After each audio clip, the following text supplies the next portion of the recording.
Samantala, ipinaubaya naman ng Armed Forces of the Philippines sa Department of Health ang pagbibigay ng detalye ukol sa health condition ng mga Pinoy peacekeeper na naka-quarantine sa Caballo Island. Sinabi naman ng AFP na nakatakdang bigyan ng Heroes Welcome ang mahigit sa 100 peacekeepers pagkatapos ng quarantine ng mga ito.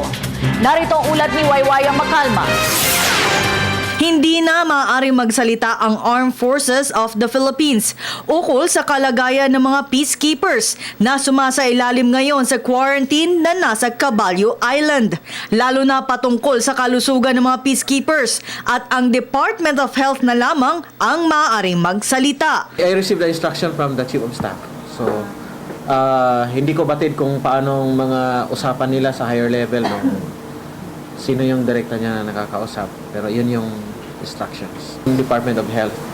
So, respeto natin yung usapan na yun. So, kung ano man yung mga kailangan na update sa tungkol sa ating mga peacekeepers na nag-quarantine ngayon, ay sa Department of Health. Lunes ng gabi ay dinala ang isang peacekeeper sa AFP Viluna Medical Center dahil sa chest pain matapos maglaro ng basketball. Habang ang 4 na bagong dating ng mga peacekeepers na galing Liberia ay sumasailalim sa quarantine sa Viluna Medical Center. Ayon kay Kabunok, nasa infectious ward ang 4 na peacekeepers. Ngunit hindi na siya nagbigay ng iba pang detalye dahil ang DOH na ang inatasang magsalita. Ngunit kanyang siniguro na no risk ang 4 matapos makapasa sa screening ng UN military doctors habang sila ay nasa Liberia. Hindi rin pinabulaanan ng AFP kung bakit hindi sa Caballo Island sila nagka-quarantine. Ang masabi ko lang, nasa infectious ward sila ng Viluna, AFP Medical Center. Infectious ward.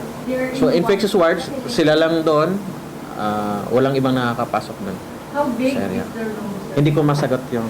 Matapos ang quarantine ay bibigyan ng Heroes Welcome ang higit 100 peacekeepers sa Campo Aguinaldo. Bukod dito ay gagawaran sila ng United Nations Service Medal. Kaya naman makakapiling na ng mga peacekeepers ang kanilang pamilya sa susunod na linggo at sila ay magbabakasyon ngayong Pasko hanggang bagong taon. Para sa Telebisyon ng Bayan, Waywaya Macalma.